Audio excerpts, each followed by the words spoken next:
Bonjour à tous. Aujourd'hui, je suis avec Baya. Bonjour Baya. Bonjour. Baya m'accueille chez elle et aujourd'hui, j'ai décidé de l'interviewer pour qu'elle nous parle de son parcours, euh, qu'elle nous explique un petit peu pourquoi elle en est là aujourd'hui. Voilà, alors déjà, est-ce que tu peux te présenter pour nous expliquer qui tu es? Oui, oui, donc moi je suis Baya Bedjaoui, je suis coach parental et je suis la formation en coaching parental d'Isabelle Filiosa. Voilà, pour ceux qui la connaissent, qui est une psychologue voilà, qui a écrit beaucoup de livres sur l'éducation, sur les émotions, de développement personnel aussi sur les émotions. Voilà, et j'ai un travail de coach, mais aussi j'ai un blog qui s'appelle parentsApaisés.com, voilà, où je parle d'éducation positive, mais aussi où je m'adresse directement aux mamans pour leur expliquer un petit peu, pour leur expliquer comment faire quand on se sent un peu trop stressé dans sa vie de maman et quand on est débordé. Voilà. D'accord. Alors, il me semble que tu en es arrivé là, justement, sur ce blog pour des raisons bien particulières. Tu as traversé des difficultés en tant que maman. Est-ce que tu peux nous en parler un petit peu, nous expliquer ce qui t'est arrivé à ce moment-là? Oui, tout à fait. Donc moi je suis maman, j'ai deux enfants, donc un garçon qui a 9 ans et une fille qui a 6 ans. Et donc quand mon fils est né, hein, comme toutes les mamans, hein, moi je m'attendais à ce que la maternité soit quelque chose d'extraordinaire, que j'allais être la meilleure maman du monde, que j'allais être patiente, bienveillante, joyeuse, heureuse, enfin voilà. Et puis bah, quand mon fils est arrivé, ben, la réalité n'était pas du tout la même que ce que j'avais imaginé. Ouais. C'était un bébé qui pleurait beaucoup. Moi-même, je me sentais gauche, je me sentais pas du tout à l'aise dans mon rôle de maman. Je m'y attendais pas du tout en fait. Je pensais que être maman c'était quelque chose de naturel, Mhm.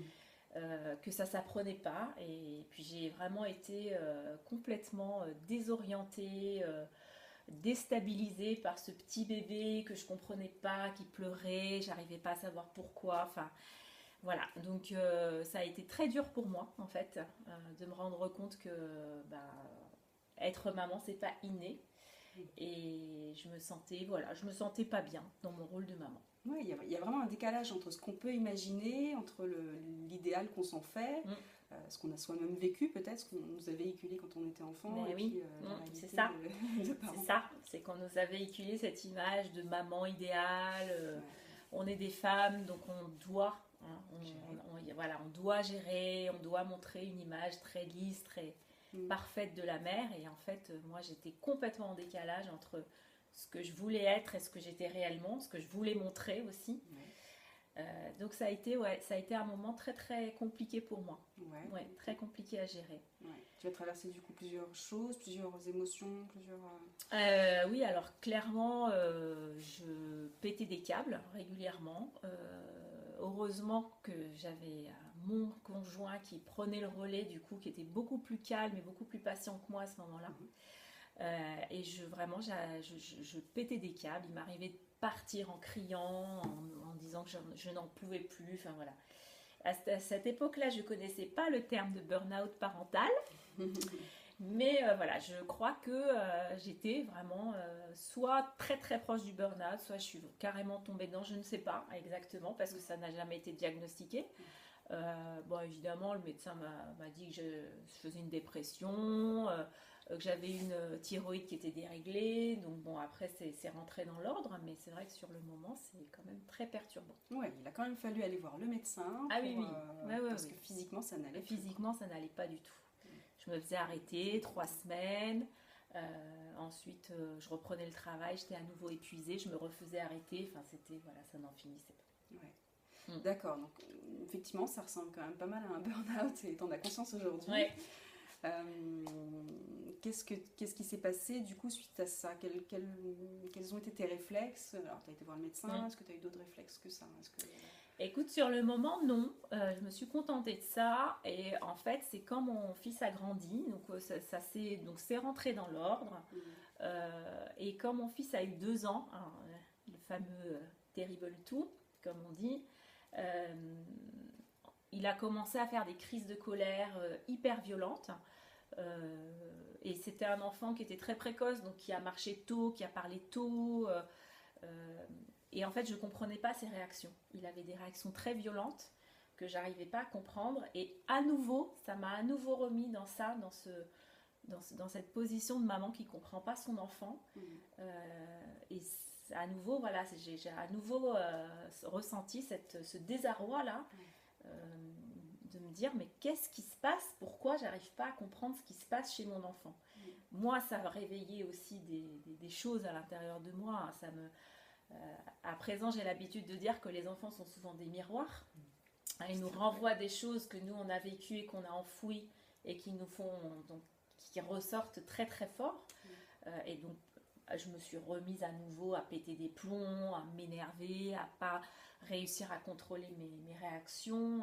C'est ça, à partir de chez toi, je crois que tu disais tout à l'heure. À partir, à dire à mon mari, tu restes avec lui, moi je ne peux plus, je m'en allais, je prenais la voiture, je partais loin, enfin... C'était pas toi, quoi. Ouais. Vraiment pas toi. Voilà, et là je me suis dit, bon, ça va pas être possible de continuer. Alors, on l'a emmené chez un psychologue, mon fils, parce que la première réaction qu'on a dans ce genre de cas, c'est mon fils a un problème. Voilà, donc on l'a emmené chez un psychologue parce que c'est vrai qu'avec mon mari, on en était arrivé à la triste conclusion qu'on n'avait jamais un moment agréable avec lui.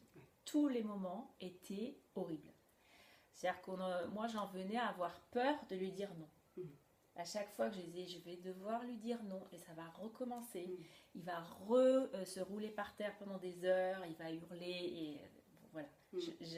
Vraiment, j'anticipais ça de manière très négative. Donc, on l'a emmené chez une psychologue, qui n'a rien décelé de particulier. La maîtresse de petite section nous a dit tout de suite, il faudrait le faire tester parce que je pense qu'il est précoce. Alors pareil, moi je découvrais, je dis c'est quoi ça? C'est quoi la précocité? C'est quoi la précocité? Qu'est-ce qui se passe, etc. Et juste à ce moment-là, je suis tombée sur un flyer en fait qui disait communication parents-enfants. Ça m'a vraiment parlé. Je me suis dit, ah oui, on a vraiment un problème de communication avec mon fils, on n'arrive pas à communiquer avec lui. En tout cas, moi, ça me posait un souci. Donc, je suis allée, en fait, c'était des ateliers Faber et Maslich. D'accord. Donc, c'était plus uniquement lui. Tout à l'heure, tu disais, on a tendance à amener l'enfant en disant c'est lui qui a un problème, et là, c'est devenu nous, notre relation. Voilà. C'est devenu, je n'arrive pas à communiquer avec lui. Si déjà, j'arrive pas à communiquer avec lui quand il a 3 ans, qu'est-ce que ça sera quand il aura 11 ans ou 12 ans, ou voilà, l'adolescence, quoi. Je me suis dit, non, là, c'est pas possible. Ouais. Ah bah oui, je me projetais, je m'inquiétais énormément en me disant, je ne veux pas avoir cette relation-là avec mon enfant, quoi. C'est pas possible. Il fallait que ça change. Ok. Voilà, donc j'ai découvert l'éducation positive par Faber et Maslich, en fait. J'ai trouvé ça génial. On avait une animatrice qui était vraiment extra. Et en fait, moi, ce qui m'a beaucoup plu, c'est au-delà de la méthode Faber et Maslich, qui est une méthode de communication. Finalement, Faber et Maslich, ce sont des outils de communication. Et au-delà de ça, ce qui m'a plu, c'est les échanges avec les parents. Ces groupes où on se retrouve avec d'autres parents qui ont les mêmes problèmes que nous. Et là, on se dit, waouh, ça existe. Ah, c'est super, je suis pas la seule à ressentir ça. Je suis pas la seule à avoir ces problèmes-là. Ça fait un bien fou. Donc une bouffée d'oxygène. Ouais, vraiment une bouffée d'oxygène. Et puis ensuite, à la fin des ateliers dur. Parce que du coup, c'est moi ce qui me faisait beaucoup de bien, c'était les échanges. Et après, une fois qu'on est tout seul à la maison, devoir appliquer des astuces et des outils, et ben je me suis rendu compte que j'y arrivais pas. Voilà. Donc, entre la théorie et la réalité, il y a une marge. Ouais, exactement. J'y arrivais pas. Alors il y avait après il y a eu des séances qu'ils appelaient piqûres de rappel où on se revoyait 6 mois plus tard.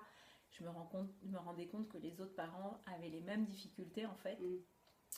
Et c'est que en essayant d'analyser ça, je me suis rendu compte que avoir un outil c'est bien, mais quand on s'énerve et que on a des réactions qui sont disproportionnées et qu'on pète des câbles en gros, bah, les outils, on n'arrive pas à s'en souvenir, quoi. Ouais, le naturel revient au galop finalement. Ouais, Et, ouais. les outils, c'est pas naturel. C'est ça, voilà. Un décalage. C'est pas, ouais, ça devient Au départ. naturel au bout d'un moment quand on les applique très Oui. très très régulièrement, Pas au départ. mais quand on n'arrive pas à... Alors ça, on apprend ça avec Filiosa, c'est-à-dire quand on s'énerve, on a le cerveau qui disjoncte, et quand le cerveau disjoncte, on n'est juste pas capable de se rappeler des outils et de comment les appliquer, quoi. C'est ça. Donc quand je me suis rendu compte de ça, je me suis dit, ok, bah, comment je fais pour que mon cerveau ne disjoncte plus? Voilà, parce que je me suis rendu compte que le problème, il venait de moi. Du coup, Voilà. c'est devenu toi. Voilà. Et moi, qu'est-ce que je fais maintenant, quoi? Voilà, c'est ça. Ok. Qu'est-ce que je fais maintenant pour ne plus crier, pour ne plus partir en cacahuète quand mon enfant fait quelque chose qui me déplaît, parce que il restait quand même un enfant donc, qui a finalement été diagnostiqué au potentiel et hyperactif, donc avec des comportements quand même très, on va dire, des réactions émotionnelles hyper violentes, régulières, etc. Donc quand même, voilà, beaucoup de challenges. Oui, oui. Et moi, comment je fais moi, maintenant, pour ne pas perdre mon calme, pour rester calme face à ces comportements-là, qui aussi me réveillent des choses voilà, qui viennent de mon enfance, voilà. Tout ce que tu as appris. Voilà, c'est ça. Donc le challenge après, ça a été comment je fais pour rester calme et pour gérer mon stress, mes émotions. C'est intéressant le parcours que tu as eu, parce qu'au départ, tu es partie de lui, donc on va essayer de comprendre qu'est-ce que lui il a. Finalement, tu te rends compte que bah, ça ne marche pas, donc tiens, il y a des choses qui paraissent plus intuitives, la communication, ça te parlait, donc on va essayer de comprendre qu'est-ce qui ne fonctionne pas dans notre relation. Et puis c'est devenu toi. C'est à moi de me remettre en question, c'est à moi de réfléchir à qu'est-ce que je peux faire, parce que finalement mon enfant il est comme ça. C'est ça. Je suis obligée de faire avec, quoi, en fait. Exactement. C'est ça. Et je me disais, de toute façon, c'est un enfant. Donc s'il y a quelqu'un qui doit s'adapter, c'est moi. C'est pas lui. Lui, c'est un enfant, il est tout petit, il connaît encore rien de la vie. Donc moi, je suis son parent, j'ai une responsabilité. Et ma responsabilité, c'est de lui apprendre des choses. Donc si moi-même, je ne sais pas garder mon calme, comment moi, je vais lui apprendre à garder son calme? Tout à fait. C'est pas possible. Donc je peux pas lui dire arrête de crier en criant. Tout à fait. C'est totalement incohérent. Voilà, donc c'est là où du coup j'ai commencé à aller plus loin, vraiment à creuser, et j'ai commencé à lire beaucoup de livres, donc essentiellement Isabelle Filiosa et Catherine Guéguen. Catherine Guéguen qui m'a ouvert les yeux sur tout ce qui est neurosciences, ça m'a beaucoup expliqué aussi pourquoi mon fils avait des réactions comme ça. Ouais, ça t'a aidé de comprendre. Ouais, ça m'a beaucoup aidé. Pourquoi voilà, son cerveau n'est pas mature, il disjoncte, il a besoin d'aide pour se calmer, il ne peut pas se calmer tout seul, il ne peut pas se calmer en étant isolé dans une chambre, c'est pas possible. Donc tout ça, voilà, j'ai commencé à découvrir des choses de plus en plus et ça m'a vraiment tellement passionnée que j'ai commencé à bloguer en fait, voilà, pour raconter mon histoire. Du coup, tu avais besoin de bloguer ou qu'est-ce qui t'a amené au blog?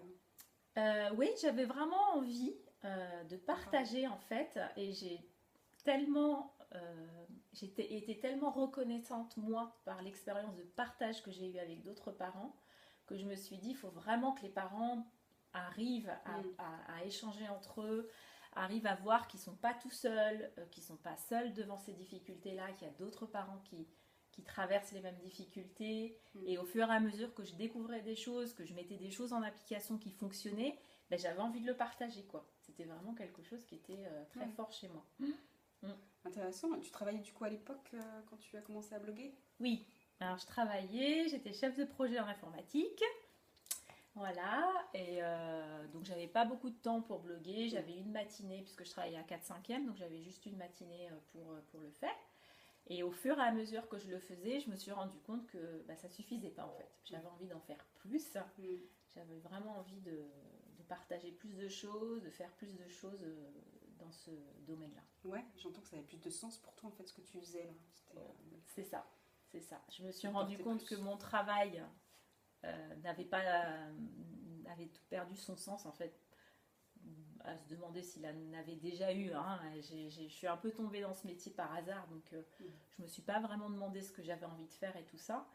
Et je me suis rendu compte au fur et à mesure que mon travail n'avait pas de sens, que ça m'apportait rien, et que vraiment ce qui m'apportait vraiment à moi, c'était ça, c'était la parentalité, partager mes expériences, montrer à d'autres parents que c'est possible, qu'ils ne sont pas tout seuls. Et Oui. de plus ça allait, plus ça prenait de l'importance pour moi. Donc j'ai arrêté de travailler en fait, j'ai demandé une rupture conventionnelle et je me suis mise à mon compte pour ne faire que ça. D'accord. Donc gros Voilà. changement de cap, Ouais. qui a été facile ou pas du coup de dire je change. Non, bien sûr, c'est pas facile. C'est une super grosse, énorme sortie de zone de confort. Oui, j'imagine bien. Ouais, très très grosse sortie de zone de confort. Ouais, non, c'est pas évident du tout, mais C'est ça, tu avais un boulot salarié, stable. ouais, Et ça, là, ouais, c'est t'as ça, quelque salarié chose qui- stable dans lequel en plus j'étais vraiment, j'avais mes petites habitudes, j'étais dans le confort le plus total. Mais le confort, il finissait par comment dire, par m'étouffer en fait. C'était un confort étouffant. Mm. Et j'avais besoin vraiment d'autre chose, j'avais besoin de sentir que j'aidais les autres. Ouais. Et dans mon travail, je sentais pas que j'aidais les autres, quoi. Ouais. Donc Il n'y a pas d'humain dans ton travail. Enfin, pas de l'humain comme tu l'entends. il y avait de l'humain quand même parce que je faisais du consulting, mais c'était pas ça que je voulais. C'était vraiment, j'avais besoin, et moi, mon besoin, c'était d'aider les mamans qui avaient traversé les mêmes difficultés que moi, voilà, à traverser à aller mieux, quoi, Ouais. à se sentir mieux. Ouais. Ça, c'était vraiment, vraiment important pour moi. Et ça l'est toujours d'ailleurs. Hein, c'est pas... Visiblement. Visiblement, parce que tu en fais ton métier maintenant, quoi. Ouais. Et donc, j'ai entamé une formation dans l'école d'Isabelle Filiosa. Ouais. Donc, c'est une formation qui dure 2 ans et demi. Donc, c'est une formation qui est quand même très, très solide en coaching parental. Voilà, 2 ans et demi et 18 modules. Ouais, c'est quand même très intense. Oui, c'est intense. Je vais à Paris une fois par mois pour poursuivre ma formation. J'ai fini la première année, là j'ai entamé la deuxième année et voilà, donc il me reste un an à faire et voilà.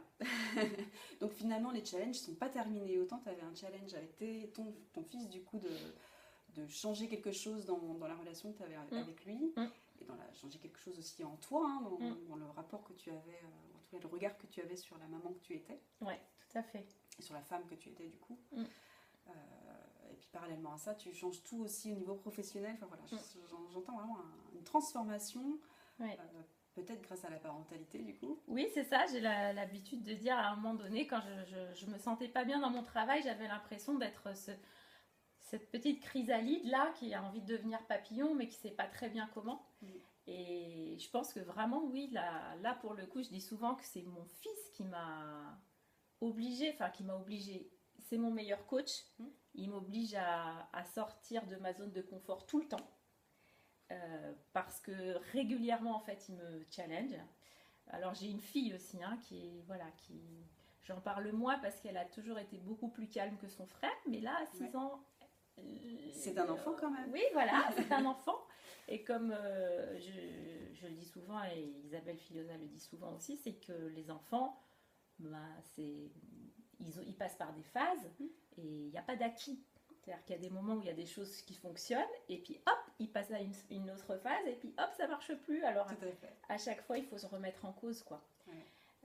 Donc voilà, c'est mes enfants, ils m'obligent à me remettre en cause, ils m'obligent à me mettre à jour régulièrement. Et grâce à eux, j'ai découvert que j'avais envie aussi d'aider les autres parents. Et moi, ça m'a permis de me sentir beaucoup mieux dans mon rôle de maman. Aujourd'hui, je me sens épanouie dans mon rôle de maman. Alors qu'à une période, je me sentais pas à l'aise, je me sentais incompétente, je me sentais nulle. C'est fort, hein. Oui, vraiment. Et aujourd'hui, voilà, je me pose encore des questions, mais pas dans le sens de est-ce que je fais bien, est-ce que je fais pas bien. Je me pose plus ces questions-là. Pas le sens de la difficulté finalement. La rigueur, c'est comme ça, mais qu'est-ce qu'on fait pour améliorer ? C'est ça. Qu'est-ce que je fais tous les jours ? Parce que même si je suis coach parental, il m'arrive encore de m'énerver après mes enfants. Il y a quelques jours, là, je me suis énervée après ma fille parce que voilà, elle passe dans une phase où Elle passe en CP, donc c'est je suis grande, donc voilà, je fais un peu ce que je veux, etc. Je me suis énervée et ça faisait longtemps que je m'étais pas, enfin de tout l'été je m'étais pas énervée. Là je me suis dit ah oui quand même. Donc régulièrement ça m'oblige à me reposer des questions en me disant ok, qu'est-ce que c'est aller toucher chez moi son comportement pour que vraiment là je me suis vraiment mise en colère. Donc je m'en veux plus comme avant où je culpabilisais de manière stérile. Aujourd'hui, j'estime que je culpabilise de manière saine, c'est-à-dire que je me pose la question en me disant ok, bon c'est bon, d'accord, il y a une émotion qui est montée, j'étais en colère, j'ai réagi, mais j'ai réagi un petit peu trop fort, qu'est-ce qui s'est passé, qu'est-ce que c'est venu chercher, et là vraiment j'essaye de chercher, et en général je trouve la raison, et ça me permet de ne pas le refaire. Oui.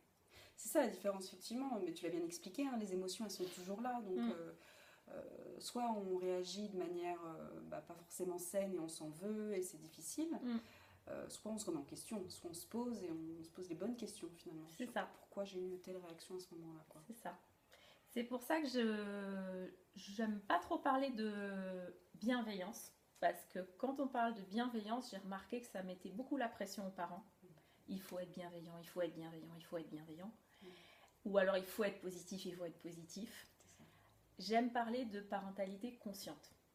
Parce que quand on est simplement conscient de ce qu'on fait, conscient de certaines réactions qu'on a, voilà, pour moi, c'est vraiment important de parler de conscience. Oui, c'est vrai, je suis assez d'accord sur ce point de vue-là. Le terme positif me pose question, effectivement, par rapport aux parents. Oui, ça voudrait dire qu'il y en a certains qui sont positifs et d'autres qui sont négatifs. Voilà, alors qu'il n'y a pas de recette, il n'y a pas de... Non. Voilà, personne ne moi, sait pour vraiment. moi, sauf vraiment cas pathologiques qui sont extrêmement rares, tous les parents sont bienveillants. Tous les parents veulent le mieux pour leurs enfants. Voilà, c'est juste que des fois, ils sont en stress et ils ne comprennent pas pourquoi ils sont en stress. Et voilà, c'est naturel. Voilà. Maintenant, il faut savoir en prendre conscience et se faire entourer des bonnes personnes d'ailleurs. Parce que je pense que tu as été persévérante là-dedans aussi avec ton fils. Hein. C'est de trouver les bonnes personnes qui pouvaient t'aider, d'aller chercher les bons livres. Je pense que tu as farfouillé, quoi. Oui. Jusqu'à ce que tu trouves la bonne recette pour toi. C'est ça, exactement. J'ai fini par trouver la chose adaptée à mon fils parce qu'on l'a emmené chez divers professionnels. Ça ne nous a jamais aidé. Et ça ne l'a pas aidé non plus, en fait. Oui. Donc j'ai fini par chercher, adapter, essayer jusqu'à ce que je trouve la bonne façon de faire. C'est pour ça que j'aime beaucoup le coaching parce que c'est pas des recettes plaquées, le coaching. On comprend vraiment l'enfant. Déjà, on a un gros bagage de connaissances de l'enfant en général, hein, par âge, par développement, etc. Mais après, chaque enfant est spécifique. Oui. On essaye de comprendre vraiment ce qui se passe dans l'environnement, dans le contexte, peut-être même dans la naissance, dans l'éducation, dans le rapport aux parents. Il y a plein de choses qui se jouent, qui font qu'on finit par comprendre vraiment ce qu'il y a dessous pour régler les problèmes. Oui, c'est ça, c'est très pointilleux finalement dans la façon de faire. Oui, tout à fait. Ok. Voilà. Pour terminer, est-ce que tu aurais quelques conseils, un ou deux, je sais pas, ceux qui te viennent à l'esprit, justement peut-être aux mamans qui se sentent épuisées, qui savent pas comment réagir avec leur enfant. Est-ce que tu aurais un ou peut-être que tu en as déjà dit, mais oui, alors moi j'ai sorti une formation en ligne qui s'appelle Femme heureuse, maman joyeuse, justement pour les aider, pour aider ces mamans qui, alors pas forcément qui sont en burn-out, mais vraiment qui se sentent fatiguées, qui se sentent stressées, qui ont du mal à avoir, qui ont des réactions disproportionnées, qui ne comprennent pas bien les comportements de leurs enfants, etc. Donc j'ai créé une formation où je leur apprends à gérer leur stress, je leur apprends à reconnaître et à gérer leurs émotions, des outils de gestion du stress, des outils de gestion du temps aussi. Important, le temps. Ah ouais, hyper important. Je crois que c'est vraiment le point noir qui est le plus cité par les mamans. C'est ça, j'ai pas le temps. J'ai pas le temps. Mon emploi du temps craque. j'ai jamais une minute pour moi. Donc je leur explique dans ce programme comment gérer leur temps de manière à pouvoir se ménager des petits temps de pause. Et ça, c'est hyper important, les petits temps de pause, ne serait-ce que un quart d'heure ou une demi-heure par jour à soi pour faire une activité ressourçante. Alors, c'est pas forcément dormir, même si on est épuisé, on a besoin de dormir. Alors évidemment, dormir, c'est absolument nécessaire. Hein. Ce que je dis, c'est que c'est pas un luxe, c'est un besoin, dormir. Hein. Donc, au lieu de, quand bébé dort, au lieu de faire le ménage ou de faire la vaisselle, dormez. Oui, juste dormir. Il y a des priorités. Il y a des priorités et c'est un besoin physiologique. Ce n'est pas un luxe. Et ensuite, voilà, comment se ménager des petits temps pour avoir une activité ressourçante. Donc, ça peut être juste sortir. Quand on va sortir dans la nature, ça permet de sécréter des hormones du bonheur et de baisser l'hormone du stress. Donc ça, c'est, voilà, si on a la possibilité de sortir ne serait-ce qu'une demi-heure pour marcher dans la nature, ou alors simplement une activité ressourçante comme du sport, du yoga, de la peinture, la lecture, enfin voilà, quelque chose vraiment où on a l'impression de se nourrir de l'intérieur. Et ça, c'est juste indispensable. Indispensable. C'est un conseil que l'on donne souvent aux mamans et qui n'est pas facile à appliquer. Donc je pense qu'effectivement de se faire coacher là-dessus, c'est hyper important pour être accompagné et puis pas lâcher quoi en fait. C'est ça, voilà. Comment vraiment mettre en place ces petits moments à soi. Après voilà, je propose aussi des petits temps de relaxation pour faire des micro-siestes, pour récupérer un petit peu d'énergie dans la journée. Et puis des outils de gestion du stress tout simplement. Quand je suis devant mon enfant et que je suis prête à péter un câble, qu'est-ce qui se passe à l'intérieur de moi? Comment est-ce que je peux gérer le stress qui monte? Comment est-ce que je peux éviter d'être en pilote automatique? Parce que le stress, comme je disais tout à l'heure, ça fait disjoncter le cerveau et on est en pilote automatique. On n'a plus conscience de ce qui se passe. Donc comment éviter que mon cerveau ne disjoncte pour garder mon raisonnement? Ça, voilà, il y a vraiment des outils qui fonctionnent bien. Et la première, qui paraît tout à fait banale, mais qui fonctionne extraordinairement bien, c'est la respiration.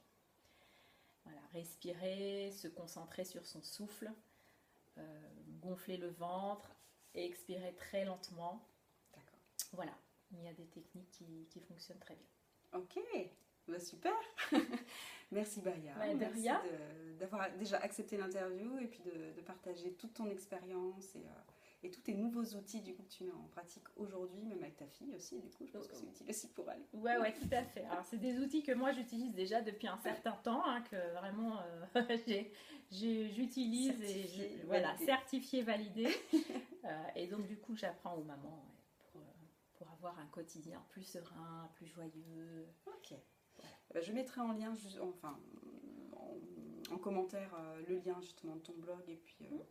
de ta page du coup, et puis voilà, si les gens ont besoin, si vous avez besoin effectivement d'aller voir ce que Baia propose, vous pourrez y aller. Voilà.